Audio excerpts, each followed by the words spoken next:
From our own correspondent, this is Tricia reminiscing on India. People always say India is a place of love or hate for most Europeans. Love it or hate it? I love it. I have been a regular Indian traveller wearing many different hats and travelling to many different parts once or twice a year for the past 20 years. I still get a thrill when I descend the aircraft steps, put a foot on Indian soil and smell that unmistakable smell of India. I get a shiver, a skip of the heart, a rush of adrenaline, and I feel I'm home. It never fails now, and how I long to be back in India at this moment. So why do I love India so much? Well, it's the people, the culture, the topography, the colour, the sheer extremes, and a national people attitude of can do and nothing is impossible. The contrast of life. I have slept in king's palaces in Rajasthan, camped in the desert, climbed the Himalayas, ate in the best hotels, socialised with the elite, interviewed famous business leaders all over India and seen the very top of the tree. I have also fed the poor, visited sex workers to help set up education for their illegitimate children, delivered AIDS medicines to poor unfortunates in the largest slum in India, helped educate the famous Calcutta railway children who either live on the station or sleep on the railway lines, been the first white woman seen in a remote village on the Indian-Burma border, fighting starvation because of a plague of rats, and from Bangladesh next door, helped deliver roof sheeting for makeshift homes to refugees near the state of Myanmar in the middle of nowhere. I have seen poverty at its worst and yet enjoyed the dazzling smiles of the poorest people on earth, who never seem to give up hope or their entrepreneurial inventiveness. So many people being busy, lounging, chatting, making, sleeping, although I don't know how, on pavements, in the back of carts, on their bikes, murky turban around their heads, grey lunges around their bodies, all curled up peaceably, oblivious to the noise and pandemonium around them. This is India. The topography is amazing, from deserts to the biggest snowy mountains in the Himalayas, to swamps on the Hooghly Delta near Calcutta.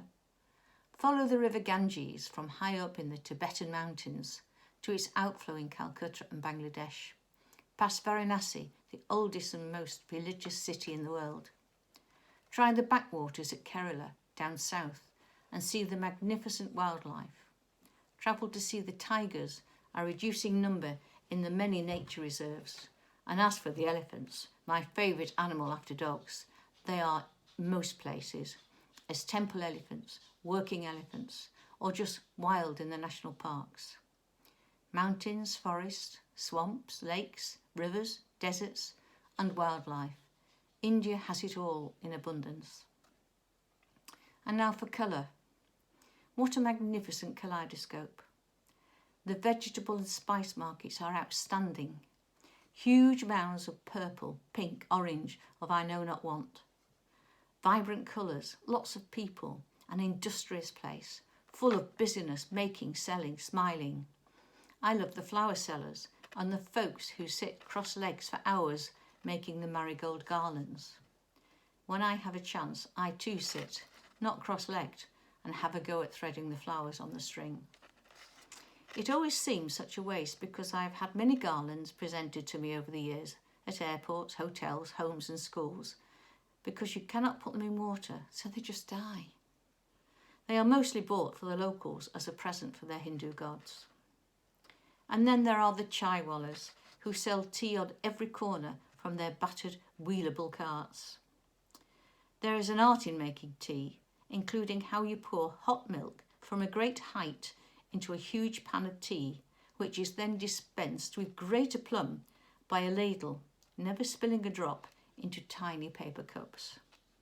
These cups are soon to be discarded on the floor and there to stay for posterity. The roads, the volume of traffic from bikes piled high with bulks of cloth, utensils, pots and pans, all teetering dangerously, ready to fall off, but they never seem to. Many different modes of transport, all vying for position on traffic-congested roads, delivering people, 6 on a motorbike, 7 in a small 3-wheeled green and black tuk-tuk, much better than our black cabs. The most battered buses you have ever seen, and wonder how they keep working. And at rush hour, crammed with people, hanging on for dear life, inside, on the top, clutching the sides. The constant blare of horns, and still the decibels keep rising until the head aches, and much as you love it, you long for peace. On the way back to home, wherever that is, notice the hundreds of electric wires crisscrossing the streets like grandma's knitting on a bad day. I gaze in amazement and love it. In the densely populated parts of India, there is litter, discarded chai cups and every bit of waste and plastic known to man. It has been there so long it has congealed and become layered into the soil, making it very colourful but also very sad. Still, things are improving. Women brushing their tiny patch of pavement in front of their primitive rickety homes, house-proud despite the dust, pushing the dust and litter into a pile for it to return later in the day with yet more. This is usually accompanied by the smell and evidence of stagnant water from cracked water pipes running alongside broken pavements and roads. Watch where you walk. There are holes you can break an ankle in or even disappear. Apart from the posh city areas, there are few pavements throughout India.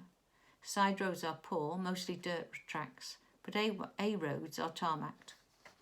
The Indian road infrastructure has improved and developed rapidly over the last 10 years. This benefits and befits an ambitious nation on the industrial march. I think it is all this contrast which attracts me. Despite what the West hears, I have travelled often on my own. Never have I felt threatened, never been intimidated, never been robbed, but have only received kindness from the rich, from the average Indian, and the poorest beggar who sleeps on the pavement and smiles as you pass by. I put together a kaleidoscope of my Indian photographs to give you a flavour of my feelings. I hope you enjoy them, especially the proficient turban maker at the end. This is Tricia Calloway signing off from Your Own Correspondent.